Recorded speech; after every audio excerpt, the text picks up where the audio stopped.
بسم اللہ الرحمن الرحیم، السلام علیکم ورحمۃ اللہ وبرکاتہ۔ دو بہت ہی اہم ملاقاتیں ہوئی ہیں اور ان کے بعد جو اعلامیہ یا جو بیان سامنے آیا ہے، میں نے اس کا بغور مطالعہ کیا ہے اور میرا تجزیہ اس میں یہ کہتا ہے کہ سافٹ ویئر اپڈیٹ ہو چکے ہیں۔ عمران خان اپنا مقدمہ انٹرنیشنل لیول پہ لڑنے میں کامیاب ہو گئے ہیں بہت حد تک۔ میں یہ نہیں کہہ رہا کہ عمران خان کو اب ویلکم کیا جائے گا، امریکہ اور برطانیہ اور باقی ممالک کے مفادات بدل گئے ہیں، لیکن حالات نے پلٹی ضرور ماری ہے۔ میں آپ کو دو ملاقاتوں کا اعلامیہ پڑھ کے سناتا ہوں۔ ایک ملاقات ہے برطانیہ کی پاکستان میں سفیر جین میریٹ کی نواز شریف کے ساتھ۔ آج ہی نواز شریف کی سزا معطل ہوتی ہے اور اس کے کچھ دیر بعد جین میریٹ نواز شریف سے ملاقات کرتی ہیں۔ اس کے بعد ایک ٹویٹ انہوں نے کیا ہے جو میں آپ کو بھی پڑھ کے سناتا ہوں، جس سے آپ کو صورتحال زیادہ بہتر سمجھ آ سکے گی۔ یہ ٹویٹ انہوں نے کیا ہے کہ میں اس وقت کراچی، لاہور اور اسلام آباد میں میٹنگز میں وقت لگا رہی ہوں۔ یہ میٹنگز تمام مین جو پولیٹیکل پارٹیز ہیں یعنی سیاسی جماعتیں ہیں ان کے ساتھ ہو رہی ہیں۔ پاکستان کے جو بنیادی معاشی ریفارمز ہیں ان کا جاری رہنا انتہائی ضروری ہے، اور inclusive election on 8 February are vital for Pakistan's future۔ یہ بہت امپورٹنٹ لائن ہے کیونکہ یہی لائن ڈونلڈ بلوم نے بھی بولی ہے جو امریکہ کا پاکستان میں سفیر ہے، اور وہ بھی آپ کو پڑھ کے بتاتا ہوں۔ اس کا آسان الفاظ میں ترجمہ یہ ہے کہ سب جماعتوں کو الیکشن میں شرکت کی اجازت دی جانی چاہیے۔ انکلوسیو الیکشن ہونا ضروری ہے۔ اس نے یہ نہیں لکھا کہ صاف الیکشن ہو، اس نے یہ نہیں کہا کہ شفاف الیکشن ہو، اس نے یہ نہیں کہا کہ لیول پلینگ فیلڈ ہو، اس نے صرف یہ کہا ہے کہ تمام جماعتوں کا الیکشن لڑنا ضروری ہے۔ یہ انکلوسیو کا سیدھا سادہ مطلب ہے کہ کسی ایک جماعت کو بھی الیکشن سے باہر نہ کیا جائے۔ دوسرے نمبر پہ امریکی سفیر ڈونلڈ بلوم کی بلاول زرداری سے ملاقات ہوئی ہے اور اس کا اعلامیہ میں آپ کو پڑھ کے سناتا ہوں۔ امریکی سفیر ڈونلڈ بلوم نے بلاول زرداری سے آج ملاقات کی۔ اس کا مقصد آزادانہ، منصفانہ اور شمولیت پر مبنی انتخابات کی اہمیت سمیت موجودہ سیاسی امور پر تبادلہ خیال کرنا تھا۔ دوبارہ سمجھیں، آزادانہ، شفاف اور شمولیت پر مبنی یعنی انکلوسیو الیکشنز، یعنی سب جماعتوں کی شمولیت ہونی چاہیے۔ یہ برطانیہ نے بھی کہا ہے آج اور امریکہ نے بھی کہا ہے۔ اب آپ تھوڑا سا پیچھے ہیں کہ میں کیوں یہ کہہ رہا ہوں کہ عمران خان نے ان کا سافٹ ویئر اپڈیٹ کیا ہے۔ اس کے لیے آپ کو دوبارہ سے یہ جو اکانومسٹ کی سٹوری ہے، جو عمران خان کا خط یا عمران خان کا آرٹیکل اکانومسٹ نے چھاپا ہے، یہ دنیا کے بڑے جریدوں میں سے ایک ہے۔ اس کے 27 ملین صرف ٹویٹر پہ فالوورز ہیں، اور یہ روزانہ ٹویٹ کر رہا ہے عمران خان کا آرٹیکل۔ پچھلے 3-4 دن سے حکومت کے دباؤ کے باوجود پیچھے نہیں ہٹ رہا۔ اکانومسٹ میں جب ایک آرٹیکل آتا ہے تو پوری دنیا کے وہ لوگ جو فیصلہ ساز ہیں کم از کم وہ ضرور پڑھتے ہیں۔ وہ بڑے بڑے طاقتور لوگ جو اس وقت 60 یا 70 سال کے ہو چکے ہیں، جو اب تک اس دنیا کے فیصلے کر رہے ہیں، یعنی میں آپ کو دنیاوی لحاظ سے بتا رہا ہوں، وہ سب یہ پڑھتے ہیں۔ اب اس میں ایک چیز آپ اور ایڈ کر لیں، 2024 برطانیہ میں بھی الیکشن کا سال ہے، امریکہ میں بھی الیکشن کا سال ہے، اور پاکستان میں بھی الیکشن کا سال ہے۔ امریکہ اور برطانیہ ایک لمٹ تک ہی غیر جمہوری قوتوں کا ساتھ دے سکتے ہیں، کھل کے کوورٹلی دیتے رہیں گے، لیکن اوورٹلی دینا مشکل تر ہوتا جا رہا ہے، جس حد تک انہیں پاکستان میں فاشزم کرنا پڑ رہا ہے۔ اب جب اکانومسٹ کا آرٹیکل چھپتا ہے، پوری دنیا میں ملینز آف ٹائمز وہ آرٹیکل دیکھا جاتا ہے، پڑھا جاتا ہے، یہ کم از کم وہ ٹویٹس دیکھی جاتی ہیں جس میں مور اور لیس انہوں نے آرٹیکل کی جسٹ اپنی مختلف ٹویٹس کے ذریعے بتا دی ہے عوام کو۔ عمران خان کا پیغام پہنچ چکا ہے ملینز آف لوگوں کو، پوری دنیا میں، پاکستان میں بھی لیکن پوری دنیا میں، اور جو امپورٹنٹ لوگ ہیں وہاں تک تو ڈیفینیٹلی پہنچ گیا ہے۔ وہ پھر ایم پیز ہوں، وہ پھر لارڈز ہوں، وہ سینیٹرز ہوں، کانگریس مین ویمن ہوں، ان سب کو یہ میسج مل گیا ہے، ان سب تک بیانیہ بھی پہنچ گیا ہے اس کے بعد یہ انکلوسیو الیکشن کی لائن ایڈ کی گئی ہے امریکہ اور برطانیہ کی طرف سے کہ تمام جماعتوں کی شمولیت، اس کا ترجمہ یہی بنتا ہے کہ تمام جماعتوں کی شمولیت والے الیکشن پاکستان کے مستقبل کے لیے ضروری ہیں۔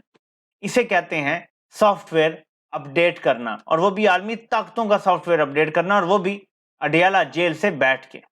اب آ جاتی ہے پھر بات کہ اگر آل انکلوسیو الیکشن ہونے ہیں، یعنی مار دھاڑ کے 9 مئی کے نئے معاملات بنا کے کہ جی حکومت کمیشن بنائے، حکومت جو ہے وہ اس میں report they, P T I پہ پابندی لگا دی جائے، ایسے طریقے سے ان کو لیکن لڑنے دے دیا جائے، لوگوں کو بلے کا نشان بھی نہ ہو، پارٹی کو بھی ڈسبینڈ کر دیا جائے، کالعدم قرار دے دیا جائے، پارٹی سے جو جڑے ہوئے لوگ ہیں وہ پھر کوئی اور طریقہ نکالیں، آزاد لڑیں، یا کسی چھوٹی پارٹی کے الیکشن سمبل کے نام پہ جس پہ اعلان کر دیا جائے کہ اب یہی ہے الیکشن پی ٹی آئی کا، کچھ ایسے کیا جائے کہ پی ٹی آئی کمزور ہو جائے۔ لیکن اگر بلے کا نشان مل جاتا ہے، اگر پارٹی کو کالعدم بھی قرار نہیں دلوایا جاتا، جو کہ دلوانے کا ایک ہی طریقہ ہے اور وہ ہے سپریم کورٹ کے ذریعے، کیا قاضی اس حد تک بدلے کی آگ میں جل رہا ہے کہ یہ کام بھی وہ کر جائے گا اور الیکشن سے پہلے کر جائے گا؟ کیا یہ ممکن ہے؟ کیا کچھ ایسا کرنے کی سازش بھی ہو سکتی ہے کہ الیکشن کے بعد کسی جماعت کو کالعدم قرار دے دیا جائے؟ پاکستان میں کچھ بھی ہو سکتا ہے۔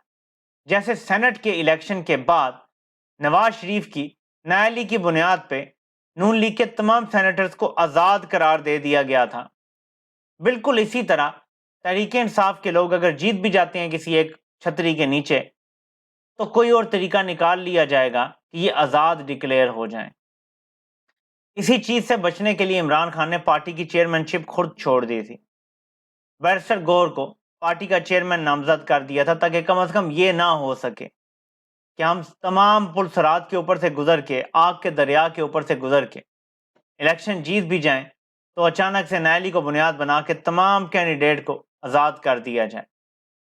اب آج کا دن انتہائی اہم ہے، اسی لیے میں بار بار کہہ رہا ہوں 9 تاریخ طے ہوئی تھی جس دن ڈویژن بینچ نے تحریک انصاف کے بیٹ کے نشان کے اوپر کیس سننا ہے۔ تحریک انصاف زیادہ زور سپریم کورٹ میں لگا رہی ہے، لیکن انہیں پشاور ہائی کورٹ کے ڈویژن بینچ میں زور لگانا چاہیے۔ سارے تگڑے وکیلوں کو وہاں ہونا چاہیے اور یہ کیس تگڑے انداز سے لڑنا چاہیے، اور وہاں سے پوری کوشش کریں اپنے حق میں فیصلہ لینے کے لیے۔ نہیں تو سپریم کورٹ ظاہر ہے کہ اگلا دروازہ ہے اور وہ کھٹکھٹانا ہی پڑے گا، بے شک آگے قاضی فائز عیسیٰ صاحب ہوں، اور اگر وہ کوئی ایڈورس آرڈر دیتے ہیں تو پھر قاضی فائز عیسیٰ پہ عدم اعتماد کرنا ہی پڑے گا، ان کو مجبور کرنا پڑے گا کہ وہ تحریک انصاف کا کوئی کیس نہ سنیں بلکہ باقی ججز کو سننے کے لیے مختص کریں۔ وہ بے شک اپنے گروپ کے ججوں کو کر سکتے ہیں، سردار طارق اور اس طرح کے منصور علی شاہ ٹائپ جو ججز ہیں جو قاضی گروپ کا حصہ ہیں ان کو دیے جا سکتے ہیں کیس، لیکن قاضی صاحب کم از کم خود نہ سنیں کہ وہ دونوں ججز جیسے بھی ہوں گے، بائسڈ بھی ہوں گے، کم از کم وکلاء کو سن لیں گے، فیصلہ اپنی مرضی کا دیں گے۔ قاضی صاحب تو وکلاء کو سنتے ہی نہیں ہیں، وہ تو وکلاء کی تصحیح کرتے ہیں، کبھی کسی کا نام بگاڑتے ہیں، کبھی کیا کرتے ہیں، یعنی بچوں والی حرکتیں وہ کر رہے ہیں۔ اسی لیے آنے والے 3 سے 4 دن انتہائی انٹرسٹنگ اور فیصلہ کن ہو سکتے ہیں۔ 13 تاریخ انتخابی نشان اور ہر چیز فائنل ہونی ہے، ٹکٹ الاٹ ہونے کے بعد سب کچھ فائنل ہو جانا ہے، اس کے بعد وقت ختم ہو جائے گا، اس کے بعد پھر الیکشن کے لیے بیلٹ پیپر کی چھپائی شروع ہو جائے گی، اور ظاہر ہے کہ پھر معاملات کو دوبارہ سے ریورس کر کے زیرو سے نہیں چلایا جا سکتا۔ لیول پلینگ فیلڈ کا معاملہ تو اگلے ہفتے تک چلا گیا ہے، وہ مجھے ملتی بھی نظر نہیں آ رہی پی ٹی آئی کو۔ ظاہر ہے کہ جس طرح سے یہ سب سسٹم چلایا جا رہا ہے، کسی جج میں اتنی ہمت نہیں ہے کہ طاقتور سانڈ کے سامنے سٹینڈ لے سکے۔ آج ایک ٹاؤٹ نے ٹویٹ کیا کہ نواز شریف نے اپنا معاملہ اللہ کے سپرد کر دیا تھا اور یہ ریلیف اللہ کی طرف سے ملا ہے، یعنی اس نے تقریباً اس طرح کی ٹویٹ کی، جس پر میں نے لکھا کہ خدا را شرک نہ کرو، راوی بے شک بہت طاقتور ہے لیکن خدائی کا دعویٰ نہیں کر سکتا۔ یہ تو نہ کہو کہ نواز شریف نے خود کو اللہ کے سپرد کیا ہے، نواز شریف نے خود کو راوی کے سپرد کیا تھا، اور یہ راوی کی برکات ہیں جس کی وجہ سے نواز شریف کے تمام کیسز ختم ہو رہے ہیں۔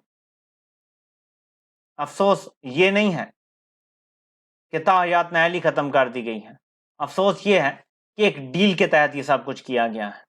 اگر آزادانہ طور پہ باقاعدہ اپنا دماغ اپلائی کر کے یہ کیا جاتا، مجھے اس پہ کوئی اعتراض نہیں تھا، لیکن جب پیچھے سے ڈوریں ہلائی جائیں تو پھر فیصلوں پر ضرور مجھے اعتراض ہوگا، اور پوری قوم کو ان فیصلوں پہ اعتراض ہے، اور اسی لیے تاحیات نااہلی قاضی صاحب تو ختم کر سکتے ہیں اپنے تاحیات قائد کی، لیکن اس بار 8 فروری کو عوام آپ کے تاحیات قائد کو تاحیات نائل کرنے جا رہی ہے۔ اس کے بعد زندگی میں اس میں الیکشن لڑنے کی ہمت باقی نہیں رہے گی 8 فروری کو جو اس کے ساتھ ہونے جا رہا ہے۔ آپ سے انشاءاللہ پھر ملاقات ہوتی ہے۔ اللہ پاک آپ سب کا حامی و ناصر ہو۔ آپ سب کے سننے کا بہت بہت شکریہ۔